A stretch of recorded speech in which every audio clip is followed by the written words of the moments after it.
देखिए दोस्तों, आज मैं आपको बिंदु, सरल रेखा, रेखाखंड, किरण आदि के बारे में पढ़ाऊंगा। बिंदु समतल में एक ऐसी सूक्ष्म आकृति होती है जिसकी ना तो लंबाई होती है, ना चौड़ाई होती है और ना ही ऊंचाई होती है। अर्थात इसकी लंबाई भी जीरो होती है, चौड़ाई भी जीरो होती है और ऊंचाई भी जीरो होती है। और बिंदु समतल में एक स्थिति को व्यक्त करता है। स्थिति मतलब जैसे मान लीजिए ये कोई बिंदु है तो ये कौन सी स्थिति हो जाएगी, ए। कोई दूसरा बिंदु यहाँ है तो ये कौन सी स्थिति हो जाएगी, सी। स्थिति हो जाएगी सी। बिंदु को सामान्यतः अंग्रेजी वर्णमाला के बड़े अक्षरों से ही दर्शाएंगे, पी, ए एटसेट्रा से। अब देखिए दोस्तों, रेखाखंड।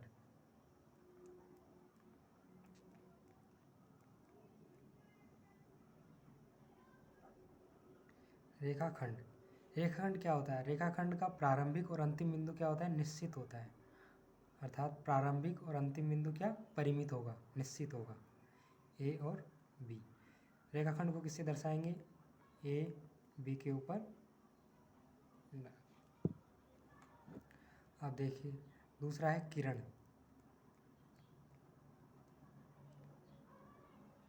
किरण का प्रारंभिक बिंदु तो निश्चित होता है लेकिन अंतिम बिंदु निश्चित नहीं होता। इसको दर्शाएंगे हम ए बी के ऊपर एरो लगाकर। अब देखिए सरल रेखा।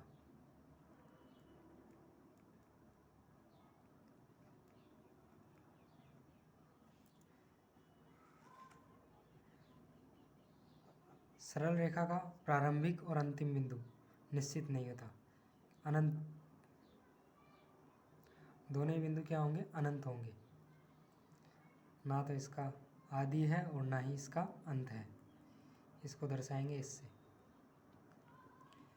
देखिए कई बार ये पूछ लिया जाता है कई बार कि रेखाखंड में कितने बिंदु हैं। तो रेखाखंड में हम कितने बिंदु बना सकते हैं, अनंत ही बना सकते हैं इस रेखाखंड में।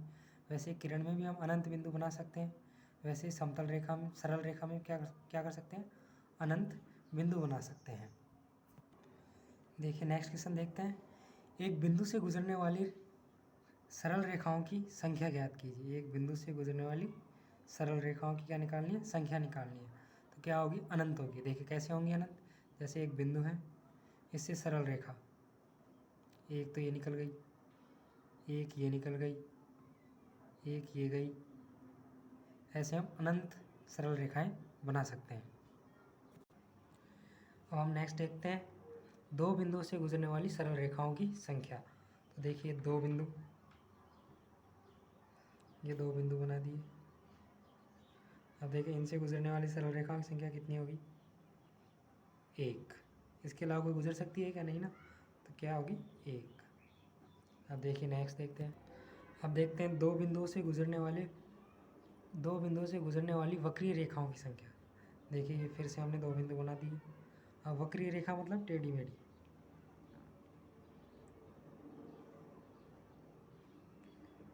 कितनी भी गुजार लो, मना है उतनी।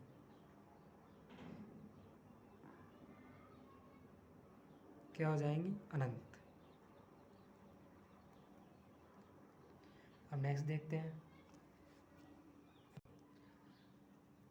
तीन असंरेखीय बिंदुओं से गुजरने वाली सरल रेखाओं की संख्या। असंरेखीय का मतलब एक ही लाइन में नहीं होनी चाहिए तीनों बिंदु। एक यहाँ ले लिया, एक यहाँ ले लिया, एक यहाँ ले लिया। अब सरल रेखा क्या होती है, सीधी गुजरती है। अब इनसे कितनी गुजरेगी, तीन असंरेखीय बिंदु से गुजरने वाली सरल रेखा की संख्या कितनी हो जाएगी, जीरो। एक भी नहीं गुजरेगी। क्या आंसर है उसका, जीरो। अगर वक्रीय रेखाएं पूछता तो हम वापस अनंत कर देते। इसमें वक्रीय रेखाएं कितनी गुजरेगी, अनंत। देखिए सररेखीय बिंदु क्या होंगे, समतल में तीन या तीन से अधिक ऐसे बिंदु जो एक ही रेखा पर स्थित हो। दो बिंदु तो हमेशा ही सररेखीय होंगे, चाहे यहाँ हो या फिर ये दो बिंदु यहाँ ले लो, ये हमेशा क्या होते हैं, समरेखीय, एक ही में होंगे। तो समतल में तीन या तीन से अधिक बिंदु जो एक ही रेखा पर स्थित हो, ये तीन बिंदु एक ही रेखा पर होने चाहिए, ये क्या हो जाएंगे, समरेखीय। नेक्स्ट देखते हैं। अब देखिए नेक्स्ट क्वेश्चन देखते हैं। नेक्स्ट क्वेश्चन है, तीन असंरेखीय बिंदुओं को लेकर कुल कितनी सरल रेखाएं खींची जा सकती है। यहाँ पूछ रहा है 3 ऐसे रेखीय बिंदुओं को लेकर कुल कितनी सरल रेखाएं खींची जा सकती है, ना कि ये पूछ रहा है कि 3 बिंदुओं से गुजरने वाली कितनी सरल रेखाएं खींची जा सकती है। इसलिए देखो 3 बिंदु लेते हैं ऐसा रेखीय, एक यहाँ ले लिया, एक यहाँ ले लिया और एक यहाँ ले लिया। अब देखिए इनको लेकर हम कितनी सरल रेखाएं खींच सकते हैं, खींचिए। एक तो ये खींच गई, एक ये हो जाएगी, एक ये हो जाएगी। कितनी खींची? 3। इसका उत्तर क्या हो जाएगा? 3 रेखाएं।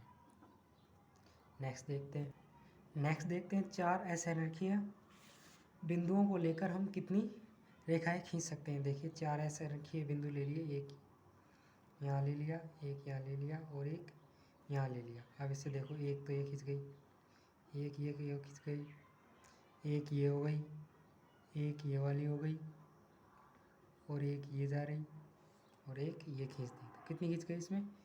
1 2 3 4 5 और 6 रेखाएं खींच गई। कितनी? 6। देखिए इसको निकालने का सूत्र भी होता है क्या? n-1/2। n-1 में किसका भाग देंगे? 2 का। n क्या है? असरेखीय बिंदुओं की संख्या। लिखो n की जगह क्या लिख देंगे? 4। 4 में से क्या घटाया? 1/2। अब देखिए 2 से क्या घट गया? 2।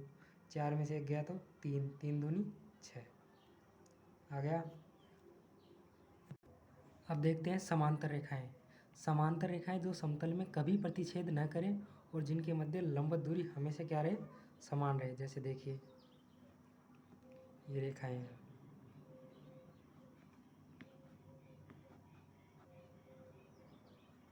ये समतल में कभी प्रतिच्छेद नहीं करेंगी और इनके मध्य जो लंबवत दूरी होगी वो समान होगी।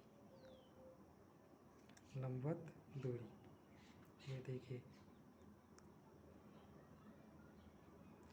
इसको हम दर्शाएंगे AB से, इसको दर्शाएंगे BC से, सॉरी इसको दर्शाएंगे CD से, इसको दर्शाएंगे EA से। तो क्या है? AB समांतर है DC के, समांतर है AE के। नेक्स्ट देखते हैं हम समपाती रेखाएं। समपाती रेखाएं, इसको इंग्लिश में कहते हैं कोनिसाइड लाइन। CONCIDELINES,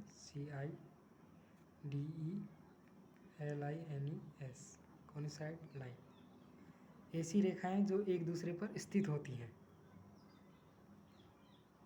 ऐसी रेखाएं जो एक दूसरे पर स्थित हों और इनके मध्य कोण क्या बनेगा?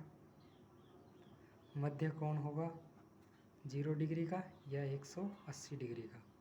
ये देखिए समपाती रेखाएं एक दूसरे पर ओवरलेपित होती हैं। ये एक इसके ऊपर ही है जस्ट, इसे कहते हैं समपाती रेखा। नेक्स्ट देखिए संगामी रेखा। संगामी रेखा क्या होती है? जो एक ही बिंदु से गुजरे, जितनी भी रेखाएं गुजरे, ये देखिए जिनमें एक ही उभयनिष्ठ बिंदु हो, ये क्या है? आपस में संगामी रेखा है। नेक्स्ट क्वेश्चन है एक ही रेखा के लंबवत खींची गई रेखाएं होती है। एक रेखा ले ली हमने, ये देखिए एक रेखा ले ली, उसके लंबवत खींची गई रेखाएं क्या होंगी? ये देखिए इसके लंबवत खींच रहे हैं हम, जितनी भी रेखाएं खींचेंगे ये क्या है? आपस में समांतर होंगी। ये रेखाएं आपस में क्या होंगी? समांतर। तो इसका आंसर हो जाएगा समांतर रेखाएं।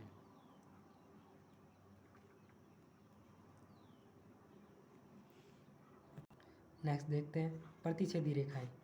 ऐसी 2 रेखाएं जिनका समतल में एक बिंदु क्या हो? उभयनिष्ठ हो। देखिए ऐसी 2 रेखाएं जिनका समतल में क्या हो? एक बिंदु उभयनिष्ठ हो, वो क्या कहलाएंगी? प्रतिच्छेदी रेखाएं। देखिए रेखा AB और रेखा CD का प्रतिच्छेदी बिंदु O दोनों में कॉमन है, तो ये क्या हो जाएंगी? प्रतिच्छेदी रेखाएं। नेक्स्ट देखते हैं तिर्यक छेदी रेखा। ऐसी रेखा जो 2 या 2 से अधिक रेखाओं को भिन्न भिन्न बिंदुओं पर प्रतिच्छेद करती हो।